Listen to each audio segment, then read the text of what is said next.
Move or face the consequences. Everyone expected her to beg when the gun pressed against her temple. She didn't. She just stared at death like an old friend.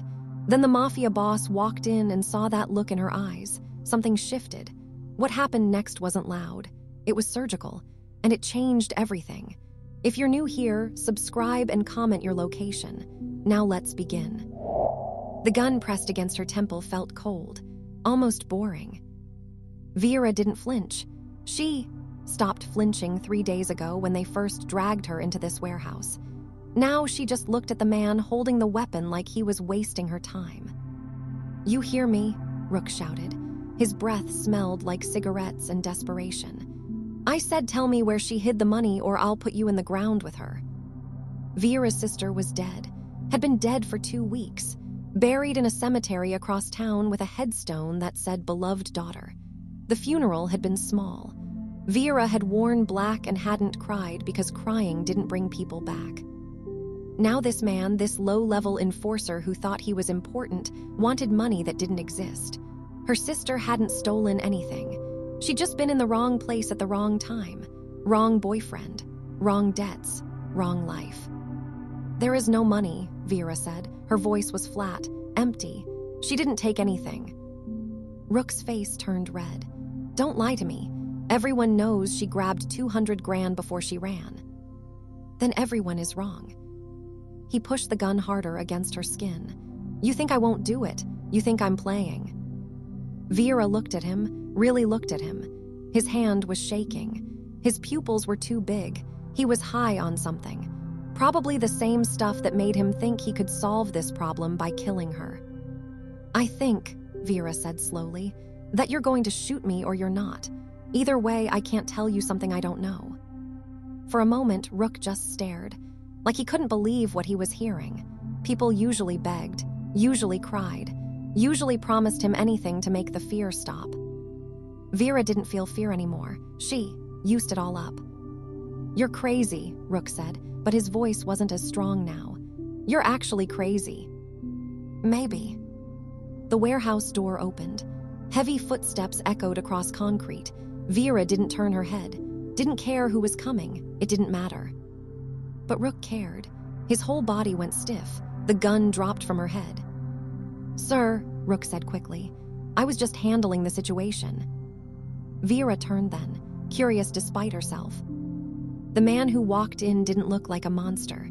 He was tall, dressed in dark clothes that fit perfectly. His face was calm, almost bored, like he'd walked into a grocery store instead of a warehouse where someone was about to die. His name was Kane. Vera had heard the name before. Everyone had. He ran half the city, maybe more. He didn't give speeches or make threats. He just existed, and people moved around him like water around stone. Kane looked at Rook, then at Vera, then back at Rook. "You're holding a gun to her head," Kane said. His voice was quiet, controlled. "Why?" Rook stumbled over his words. "The sister. She stole from the collection last month. This one knows where the money is." "Does she?" "She has to. They were close." Kane walked closer. He moved like someone who'd never been afraid of anything. "Did you ask her?" "Of course I asked her. She won't talk." "What did she say?" Rook hesitated. "She said there's no money." "And you didn't believe her?" "No, I mean she's lying. She has to be." Kane stopped in front of Vera, looked down at her. His eyes were dark gray, empty of everything except focus. "Are you lying?" he asked. Vera met his gaze. "No." "Your sister didn't take anything." "My sister was stupid," Vera said, "but not a thief. She owed money to her boyfriend's dealer. That's all. She didn't steal from anyone." Kane nodded slowly, like he was processing information, filing it away. "The boyfriend?" "Dead," Vera said. "Car accident 2 days after my sister died." "Convenient." "Very." Something changed in Kane's expression. Not much, just a small shift around his eyes, like he'd just figured something out. He turned to Rook. "How much was taken from the collection?" 200,000, Rook said. "Exactly." "And the boyfriend's dealer, his name?" Rook blinked. Mitch Farrow." Mitch Farrow, who drives a new Lexus, even though his corner barely makes $50,000 a year. Rook's face went pale. I didn't know about the car. No, Kane said softly. You didn't. The silence that followed was worse than any scream. Vera watched Rook realize what was happening, watched him understand that he'd made a mistake, a big one. Sir, I can fix this, Rook said quickly. I'll find Mitch. I'll get the money back. You held a gun to an innocent woman's head, Kane said. You were going to kill her for something she didn't do. I thought. You didn't think. That's the problem. Kane pulled out his phone, pressed one button, held it to his ear. Bring the car around and call Garrett. Tell him to pick up Mitch Farrow, alive. He ended the call, put the phone away, looked at Rook. Give me the gun. Rook handed it over. His whole arm was shaking now.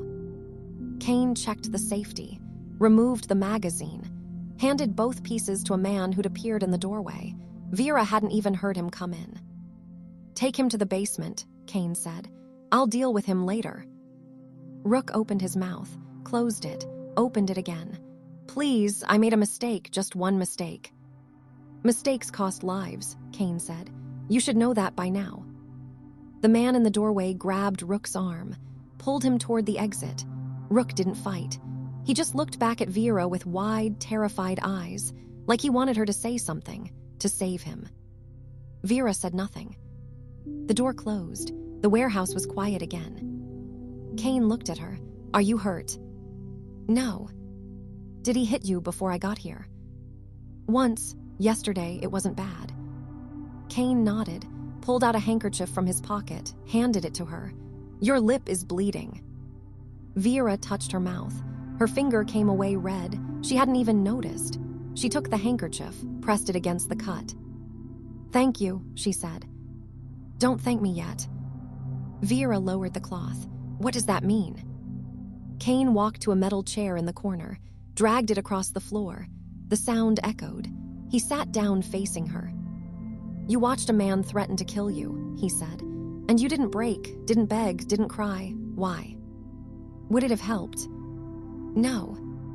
Then why waste the energy? Kane smiled. It was small, barely there, but real. Most people don't think that clearly when there's a gun to their head. Most people have something to lose. And you do. Vera shrugged. My sister is dead. My parents died when I was 15. I work at a diner that pays minimum wage. What exactly should I be protecting? Kane leaned back, studied her. You're smart. Not smart enough to stay away from my sister's mess. That's loyalty, different thing. Vera didn't respond, didn't know what to say. I have a problem, Kane said after a moment. I run a lot of operations, a lot of people. Most of them are good at what they do, but some of them are like Rook, impulsive, stupid. They see a problem and they grab a gun instead of using their head. Why are you telling me this? Because I need someone who thinks before they act, someone who can watch people, notice things, tell me when something doesn't add up. Vera stared at him. You want me to spy for you? I want you to work for me, Kane corrected. You'll attend meetings, take notes, listen to what people say and how they say it, report anything that seems off. I'm not qualified for that. You survived 3 days with Rook. You figured out he was high before I did. You knew your sister didn't take the money even when everyone else believed it. Kane stood up, walked closer. You're more qualified than half the people on my payroll. Vera's mind raced. This was insane, completely insane. She should say no, should walk away, should go back to her life and forget any of this happened. But her life was empty. A tiny apartment, a job she hated, bills she could barely pay, and now not even her sister to call on bad days. What if I say no? She asked. Kane tilted his head. Then you say no. I'll have someone drive you home. You'll never see me again. Just like that. Just like that. Vera didn't believe him, not completely, but something in his voice sounded honest, like he actually meant it. And if I say yes? Then you start tomorrow. I'll pay you $5,000 a week. You'll have an apartment near my office. Protection. Respect. He paused. And you'll never have to worry about men like Rook again. $5,000 a week. Vera made that in 2 months at the diner, maybe 3. Why me? She asked. You could hire anyone. Because most people want this life, Kane said. They want power, money, status. They'll lie and cheat and pretend to get it. But you, he looked at her with those empty gray eyes. You don't want anything. That makes you honest. And I need honesty more than I need ambition. Vera thought about her sister, about the funeral, about standing at the grave and feeling nothing but tired. She thought about Rook's gun against her head, about how she'd accepted death so easily it scared her. Maybe working for Kane was dangerous. Maybe it was stupid, but at least it was something. At least it was a choice. Okay, she said, I'll do it. Kane nodded once. Good, someone will pick you up tomorrow at 8. Bring nothing. Everything you need will be provided. He walked toward the door, stopped, turned back. One more thing, he said. If you ever want out, you tell me, directly. No excuses, no games, just tell me and you're done. Understood. Understood. Good. He left. The warehouse was empty except for Vera and the blood stain on the floor where Rook had been standing. Vera looked at the stain, then at the handkerchief still in her hand. It was white with the letters CV embroidered in the corner. She folded it carefully, put it in her pocket. Then she walked out of the warehouse and into her new life. The apartment was massive, 3 bedrooms, 2 bathrooms, a kitchen with appliances Vera had only seen in magazines, floor-to-ceiling windows that showed the whole city. This is mine, she asked the woman who'd driven her there. The woman's name was Iris. She was older, maybe 50, with sharp eyes and an efficient way of moving. For as long as you work for Mr. Vex, Iris said. The building is secure. Guards downstairs, cameras everywhere. You're safe here. Vex, so that was Kane's last name.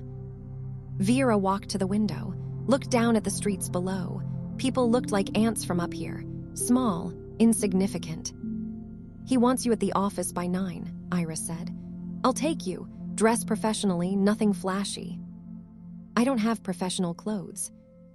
Iris opened the closet. It was full. Suits, dresses, blouses, pants, all in Vera's size. How did you know? Vera asked. Mr. Vex is thorough. That was one word for it. Controlling was another, but Vera didn't say that out loud.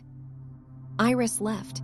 Vera stood in the apartment alone, touched the furniture, tested the bed, opened the fridge and found it stocked with food she hadn't bought. It felt like a dream, or a trap. Maybe both. She didn't sleep that night, just sat by the window and watched the city lights until the sun came up. At 8:45, Iris knocked on the door. At 9 exactly, Vera walked into Kane Vex's office. It was big, clean, organized, a desk made of dark wood, shelves lined with books, no photographs, no personal items, nothing that told her who Kane actually was. He sat behind the desk, reading something on a tablet. He looked up when she entered. Sit, he said. Vera sat. You slept? No. Nervous. Something like that. Kane set the tablet down. Let me explain how this works. I have meetings every day, business deals, territory discussions, problem solving. You'll be in the room, you'll take notes, you'll listen, but you won't speak unless I ask you a direct question. Understood? Understood. People will test you. They'll try to make you uncomfortable. They'll say things to get a reaction. Ignore them. Your job is to observe, not engage. Okay. If you notice something strange, a detail that doesn't fit, you tell me after the meeting. Not during. After, we'll discuss it privately. What kind of details? Body language, contradictions, lies. Most people are bad liars. They'll tell on themselves if you pay attention. Kane stood up. There's a meeting in 10 minutes. Supply chain issue. 3 people will be here. Watch them. Tell me afterward what you notice. That's it. That's it. The meeting started exactly on time. 3 men entered the office. They all wore suits. All looked confident. All shook Kane's hand like they'd done it 1,000 times. Vera sat in the corner, notebook in her lap, Pen ready. The first man's name was Hale. He ran shipments from the docks. He talked fast, gestured with his hands, smiled too much. The second man was Quint. Quieter, older, he watched Hale while Hale talked, didn't smile once. The third man was young, maybe 25. His name was Beck. He barely said anything, just nodded when the others looked at him. "We've had delays," Hale said. 3 shipments in 2 weeks. The dock workers are asking for more money." "How much more?" Kane asked. 20% increase. Kane didn't react. "That's substantial." "They know we need them," Hale said. "They're leveraging." "Or someone told them to leverage," Quint added quietly. Hale shot him a look. "What's that supposed to mean?" "It means timing is suspicious. 3 delays right when we're moving high-value product. That's not coincidence." "You think I'm involved?" Hale's voice rose. "You think I'd sabotage my own operation?" "I didn't say that." "You implied it." Kane held up one hand. Both men went quiet immediately. "Beck," Kane said, "you've been on the docks. What do you see?" Beck shifted in his chair. "The workers are organized, more than usual. Someone's coaching them." "Who?" "Don't know yet, but they're meeting after shifts. Same bar, same time." Kane nodded slowly. "Find out who's running those meetings. Don't engage, just watch." "Yes, sir." The meeting continued. Numbers were discussed. Routes were debated. Hale kept talking. Quint kept watching. Beck kept being invisible. After 30 minutes, Kane stood up. "That's all for now. I'll make a decision by end of day." The 3 men left. Vera stayed in her chair. Kane looked at her. "What did you notice?" Vera thought carefully. Hale talked a lot, too much, like he was trying to fill space. "Go on." Quint didn't trust him. He watched Hale the whole time, not you, Hale. "And Beck." Beck was scared. He kept looking at the door, like he wanted to leave. Kane sat on the edge of his desk. Why would Beck be scared? Maybe he knows something, or maybe he's involved. "Which do you think?" Vera replayed the meeting in her head. Beck's body language, his short answers, the way he'd looked at Hale when Quinn accused him. "He knows something," Vera said, "but he's not involved. He's afraid of whoever is." Kane smiled, actually smiled. "Good, that's exactly right." "How do you know?" "Because Beck came to me last week, told me he thought something was wrong but didn't have proof. I told him to keep watching." Kane stood up. "He's loyal, just inexperienced, but Hale..." He walked to the window. "Hale is stealing from me, has been for months." Vera's chest tightened. "You already knew." "I suspected, now I'm sure." "Because of what I said." "Because of what you confirmed. I needed someone with fresh eyes, someone who wasn't part of the existing structure. You saw what I needed you to see." Vera didn't know how to feel about that. Used, maybe, but also useful. "What happens to Hale?" she asked. Kane looked at her. His face was calm again, empty. "Do you want to know?" Did she? Vera thought about it. About what knowing would mean, what it would make her. "No," she said finally. "I don't." Kane nodded. "Smart." He walked back to his desk, picked up the tablet. "There are 2 more meetings today, one at noon, one at 4, be ready." Vera stood up. "Okay." "Vera." She stopped at the door, turned back. "You did well," Kane said. "Better than I expected." It wasn't much, just a few words, but something in Vera's chest loosened anyway. "Thank you," she said. She left the office, walked down the hallway, found a bathroom and locked herself inside. Her hands were shaking. She pressed them against the sink, took deep breaths. Hale was going to die. Maybe not today, maybe not tomorrow, but soon. And Vera had helped make it happen. She looked at herself in the mirror, expected to see someone different, someone darker. But she just looked tired. Vera washed her face, fixed her hair, walked back to Kane's office and prepared for the next meeting. This was her life now. She'd chosen it. 3 months passed. Vera learned quickly. She watched meetings, took notes, identified patterns. Kane would ask her questions afterward and she'd tell him what she saw, who fidgeted, who lied, who was afraid. She was good at it, better than good. People started noticing her, started wondering who she was, why Kane kept her close. Some of them tested her, made comments, tried to make her uncomfortable. Vera ignored them all, just like Kane had told her to. She lived in the apartment, ate the food, wore the clothes, collected her money every week. It felt strange at first, wrong somehow, like she was playing dress-up in someone else's life. But slowly, it started feeling normal.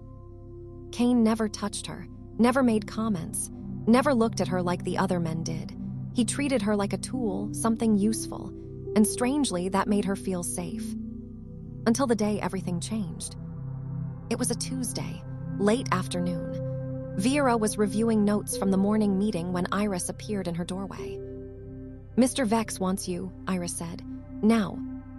Vera followed her down the hall, through the main office, past the conference rooms, to a door Vera had never been through before. Iris opened it, gestured for her to enter. Inside was a room with no windows, just concrete walls, a table, 2 chairs, and a man zip-tied to one of them. The man was bleeding, his face was swollen, one eye completely shut. He was crying, begging, saying please over and over. Kane stood in the corner, arms crossed, watching. "Come in," he said when he saw Vera. "Close the door." Vera's instinct screamed at her to run, but she didn't. She stepped inside, closed the door. "This is Farrow," Kane said. "Mitch Farrow, you remember that name?" Vera remembered, the dealer, the one who'd actually stolen the money, the one Rook had died for. "I remember," she said. "Good." Kane walked to the table, looked down at Mitch. "Mr. Farrow here has been very helpful. He told me about the money, where he hid it, who helped him, everything." Mitch sobbed harder. "Please, I gave it back, all of it, I swear." "You did," Kane agreed. "With interest, that was smart." He looked at Vera. "What do you think we should do with him?" Vera's throat went dry. "Why are you asking me?" "Because your sister died because of him. Because Rook put a gun to your head looking for money this man stole. Because you have a stake in this." Kane's voice was calm, patient. "So I'm asking, what should I do?" This was a test. Vera knew it immediately, but she didn't know what the right answer was. Kill him, let him go, something in between. She looked at Mitch, really looked at him. He was young, stupid, desperate.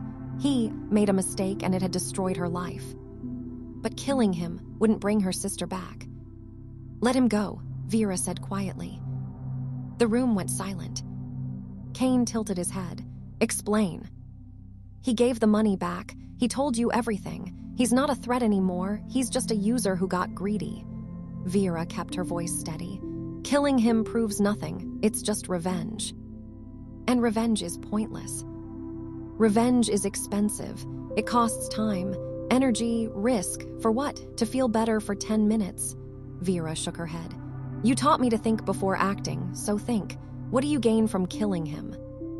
Kane stared at her. His face was unreadable. Then he smiled. "You're right," he said. He looked at Mitch. "You're lucky she just saved your life." Mitch looked up. Hope flickered in his swollen eye. "But," Kane continued, "if I ever see you again, if I hear your name again, if you so much as breathe wrong in this city, I'll remember this conversation, and I'll finish what I started, understood?" "Yes," Mitch gasped. "Yes, thank you, thank you." Kane pulled a knife from his pocket, cut the zip ties. "Get out." Mitch ran, literally ran from the room. His footsteps echoed down the hall. Kane put the knife away, looked at Vera. That was a risk. Was it the wrong answer? No, it was the right one. For you. He walked closer. Most people who work for me would have said kill him. They would have wanted blood, wanted to prove they're loyal. But you didn't care about proving anything. You just looked at the situation and made a logical choice. Isn't that what you wanted? It's exactly what I wanted. Kane stopped in front of her, close enough that she could smell his cologne, something clean and expensive.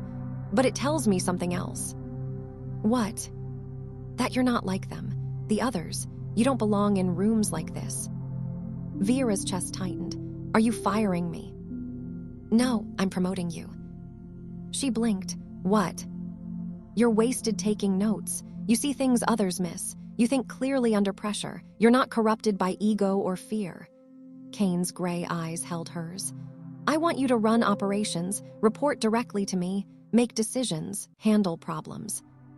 I don't know how to do that. You'll learn. I'll teach you. Vera's mind raced. This was insane. She'd been here 3 months, and he wanted to give her real power. Why? She asked. Why me? Because everyone else wants this, Kane said simply. They want control. They want status. They'll fight each other for scraps of power. But you, he stepped back. You just want to survive. That makes you dangerous in the best way. Vera didn't know what to say. Didn't know if this was opportunity or trap. I need time to think, she said. Take the night. Tell me tomorrow. He walked to the door, opened it, waited. Vera left the concrete room, walked back through the office, into the elevator, down to the car. Iris drove her home in silence. That night, Vera stood at her window again, looked down at the city, at all the people who had no idea what happened in rooms like the one she'd just left. Her phone buzzed, a text from an unknown number. It was a photo, Mitch Farrow, at a bus station, buying a ticket to somewhere far away. Below the photo, a message. He's alive because of you. You saved a life today. Most people in this business only know how to take them. Sleep well. It wasn't signed, but Vera knew who sent it. She looked at the photo for a long time, then deleted it. Lay down in her expensive bed, in her expensive apartment, and slept better than she had in months. The promotion was official by the end of the week. Vera had her own office, smaller than Kane's but still impressive. She had an assistant, a security detail, access to files and accounts she'd only heard about. And she had responsibility. The first problem came on her third day. A shipment went missing, $50,000 worth of product, gone.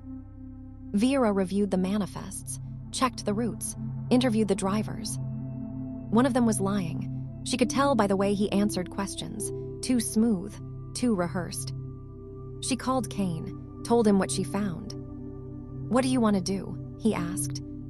Confront him, directly, see if he cracks. And if he does, then we follow him, see where he goes, who he meets. Good, do it. Vera confronted the driver.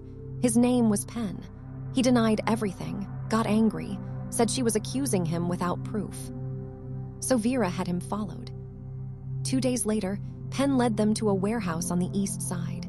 The missing product was there, along with 3 men from a rival operation. Vera called Kane. We found it. How do you want to handle it? This was another test. Vera knew it.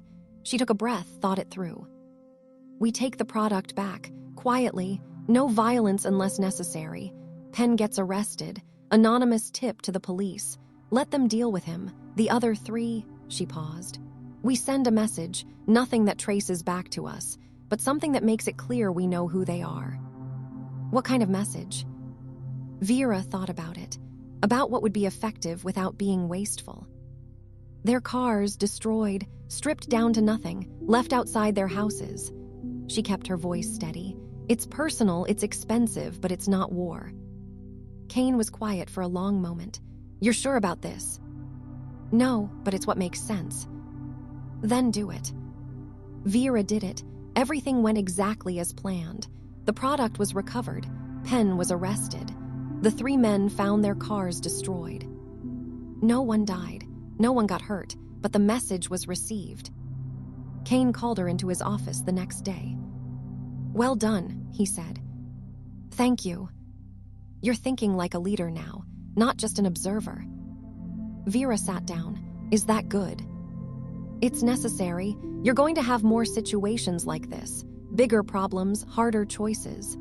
Kane leaned back in his chair. But I trust you to handle them. Trust, that word meant something coming from him. Can I ask you something? Vera said. Go ahead. Why did you really give me this job? the real reason. Kane looked at her, silent for a moment. Then he said, "Because I'm tired." Vera wasn't expecting that. Tired of what? Of managing people who only care about themselves. Of cleaning up messes because someone got greedy or stupid or both. Of being surrounded by people who see me as a stepping stone to their own power. He stood up, walked to the window. "You don't see me that way." "How do I see you?" "Like I'm a person, flawed, complicated, but still a person." He turned to face her. "Everyone else sees a title, a position, something to fear or use. You see me, that's rare." Vera didn't know what to say to that. "I'm not saying I trust you completely," Kane continued. "Trust is earned, but you're earning it faster than anyone I've met, and that means something." Vera stood up, walked closer to the window, stood beside him looking down at the city. "I was ready to die in that warehouse," she said quietly. "When Rook had the gun on me, I'd given up, but then you walked in and everything changed. You gave me a reason to keep going. I gave you a job. You gave me more than that. You gave me a choice." She looked at him. "No one's given me that in a long time." Kane met her eyes. For a moment, something passed between them. Something unspoken, something dangerous. Then he looked away. "Get some rest. Tomorrow, going to be busy." Vera nodded, left the office. But she felt his eyes on her back the whole way to the door. 6 months in, Vera ran operations for half the city. She managed territories, resolved disputes, made decisions that affected hundreds of people.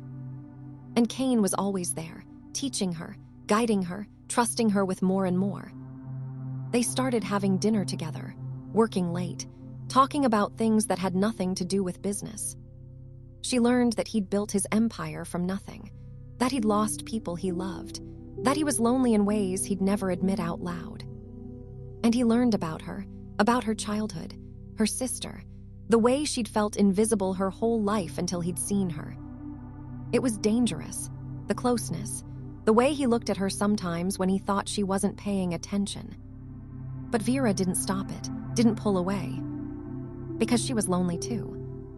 The shift happened on a random Thursday, late night in the office, rain hammering against the windows. Vera was reviewing contracts when Kane walked in. He looked exhausted, more tired than she'd ever seen him. "You should go home," she said. "So should you." "I'm almost done." Kane sat on the edge of her desk. "You work too hard." "I learn from the best." He smiled, small, genuine. "Is that a compliment?" "Don't let it go to your head." They sat in comfortable silence. The rain filled the space between words. "Can I ask you something?" Kane said. "Always." "Do you regret it, saying yes that day in the warehouse?" Vera thought about it, really thought about it. "No, do you regret asking?" "No," he looked at her. "But I wonder sometimes if I stole your life, if you would have been happier working at that diner, living small and safe." "I was dying at that diner," Vera said. "Not literally, but slowly. Every day felt the same. I felt like a ghost." She stood up, walked to where he sat. "You didn't steal my life, you gave me one." Kane's jaw tightened. "I pulled you into a dangerous world." "I walked into that world willingly. I keep choosing to stay. That's on me." "Is it?" "Yes." He reached out, slowly, like he was giving her time to move away. His hand touched her face, gentle, careful. Vera didn't move away. "This is a bad idea," Kane said softly. "Probably. People will talk. They already do. I don't want to ruin you." Vera put her hand over his. "You won't." He kissed her, soft at first, then deeper, like he'd been holding back for months and finally couldn't anymore. Vera kissed him back, felt something in her chest crack open, something that had been locked away since her sister died. When they pulled apart, Kane rested his forehead against hers. "This changes everything." "I know. Are you sure? Are you?" He laughed, quiet, rough. "No, but I don't care anymore." They stayed in the office until morning, talking, kissing, planning a future that was dangerous and complicated and absolutely insane. but it was theirs. And that was enough. The next year was chaos and calm in equal measure. Vera and Cain ran the empire together, made decisions, solved problems, built something stronger than it had ever been. People respected her now, some feared her, others envied her, but no one questioned her authority. She was Cain's partner, in business, in life, in everything. They kept the relationship quiet at first, professional in public, private behind closed doors. But eventually, people figured it out, and surprisingly, no one challenged it. Because Vera had proven herself, not as Cain's woman, but as a leader who made smart decisions and didn't waste time on ego. Then everything changed again. Vera missed her period, then another, then another. She took a test, then 5 more tests, all positive. She was pregnant. Vera sat on the bathroom floor of their apartment, staring at the little plastic stick, her hands shaking. Cain found her there 20 minutes later. "Hey," he said, kneeled beside her. "What's wrong?" Vera handed him the test. He looked at it, looked at her. "Is this real?" "Yes." Cain was quiet for a long moment. Then he pulled her into his arms, held her tight. "Are you okay?" he asked. "I don't know. Are you?" Terrified. "Me too." They sat on the bathroom floor together, processing, planning, panicking quietly. "This is dangerous," Cain said finally, "bringing a child into this life." "I know. People will see it as weakness, as leverage. They'll try to use it against us." "I know. We'll have to be careful, more careful than ever." Vera pulled back, looked at him. "Do you want this?" Cain's face softened. "Yes, more than I thought possible, but only if you do." "I'm scared." "So am I. But I want this. I want a family. With you, despite everything, maybe because of everything." Vera kissed him, slow, steady, sure. "Okay," she said. "Let's do this." "Okay." They told no one for months, kept it secret, protected it. But eventually, Vera started showing, and people started noticing. The whispers began, the speculation, the concern. Some people in the organization thought it was a mistake, thought Cain was getting soft, thought Vera was a liability now. Others saw opportunity, weakness, a chance to make moves. Cain handled it the way he handled everything, quietly, efficiently, permanently. 3 people tried to use the pregnancy against them, tried to leverage it for power or position. All 3 disappeared. No fanfare, no explanations, just gone. The message was clear. Touch what's mine and you cease to exist. After that, no one said anything. Vera's belly grew, the baby kicked. Life continued. Cain became obsessive about security. Guards everywhere. New protocols. Background checks on everyone who came within 50 feet of Vera. She found it annoying and endearing in equal measure. "I can still work," she told him one night, 7 months pregnant and exhausted. "I know, but you don't have to." "I want to." "Why?" "Because sitting around waiting makes me crazy. Because I'm good at this. Because people need to see that pregnancy doesn't make me weak." Cain looked at her. "No one thinks you're weak." "Some of them do." "Then prove them wrong." So she did. Vera ran meetings, made decisions, solved problems, all while carrying a child who kicked her ribs and made her crave things that didn't exist. She was powerful, pregnant, and completely unwilling to hide.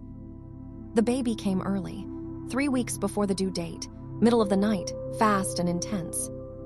Cain drove like a maniac to the hospital, held Vera's hand through every contraction, looked genuinely terrified when the doctor said it was time to push. Their daughter was born at 4 a.m, 7 pounds, perfect, screaming her tiny lungs out. Vera held her, looked down at the small, angry face, and felt something shift in her chest. This was hers, theirs, something good that came from something complicated. "She's beautiful," Cain said, his voice rough, "just like you." "She's going to be trouble," Vera said, but she was smiling. Definitely. They named her Riven, strong, unbreakable, a fighter from birth. The first year was hard, sleepless nights, constant worry, the fear that someone would try something. But nothing happened. Kane's reputation was too strong, Vera, too. Riven grew, started smiling, started crawling, became a tiny person with opinions and preferences. And life adapted, business continued, power remained stable, the empire ran smoothly. But something was changing in Vera. She could feel it. She loved her daughter, loved Kane, loved the life they'd built. But she was tired, so tired. Tired of looking over her shoulder. Tired of wondering if today was the day someone made a move. Tired of raising her daughter in a world where violence was always one wrong word away. She didn't say anything, not at first, just carried it, buried it, pushed through. Until the day she couldn't anymore. Riven was too, playing in the apartment, laughing at something on television. Vera watched her. This perfect little human who trusted the world completely, who didn't know about concrete rooms and zip ties and decisions that cost lives. Kane came home, found Vera on the couch, crying silently. "What happened?" he asked, immediately alert. "Is Riven okay?" "She's fine, I'm fine. Everything's fine." "Then why are you crying?" Vera wiped her face. "I don't want her to grow up like this." "Like what?" "Surrounded by danger, by people who solve problems with violence, by a world where trust is rare and safety is an illusion." Kane sat beside her. "What are you saying?" "I'm saying I want out, not from you, not from us, but from this." She gestured vaguely. "All of this." Kane was quiet, his face unreadable. "You said once that if I wanted out, I could tell you," Vera continued. "That I just had to say it directly, no excuses, no games, so I'm saying it, I want out." "What about Riven?"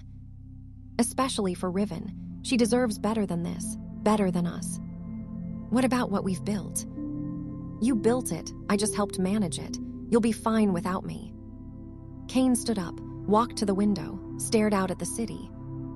Vera waited, heart pounding, afraid he'd be angry, afraid he'd say no, afraid this was the moment everything fell apart.